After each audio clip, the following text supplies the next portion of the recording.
Hello and welcome to the KMTRADERS channel. We are looking at gold for this video.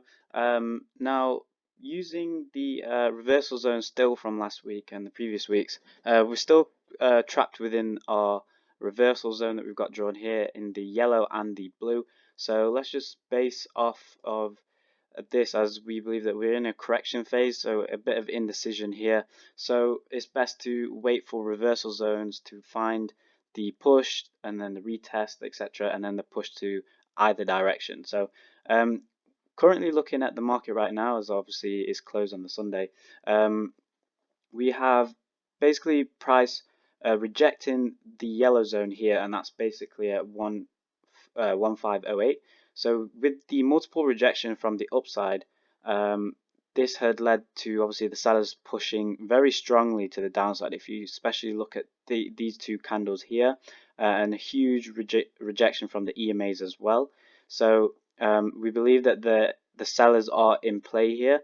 So where we are currently right now, we want to take a sell bias. So the best position to get into this is to wait for price to close below with a rejection to the upside in the blue zone here, so wicks to the upside, and then a closure to the downside, and then we would take sells in this area once that happens. And it's also important that we do not get any 4-hour closures above the blue zone, and that would obviously indicate that we are switching reverse to bull side if we are finding 4-hour closures to the upside. So that would obviously invalidate the sell bias. Now, what we're talking about here is obviously if price fails to close below, and then we just get a push to the upside. So it will look something like that. Now, one of those two will obviously happen throughout the week, but it's very important to make sure that you're understanding the price action in particular and where the wick rejections are occurring. So if we are taking a push to the downside, we want to make sure the wicks are towards the upside, and therefore that would lead to sell pressure.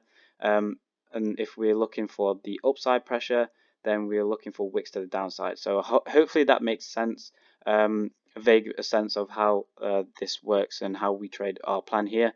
So yeah, so if you are getting any benefit from our videos, make sure you go ahead and subscribe to our channel, and also drop in on our Twitter page just to have a look at if we're doing just to see what else we're looking into. Now, it's obviously a good opportunity for you to ask any questions that you may have, but if not, then that will be all from us. So thank you very much for listening, and we'll see you next week.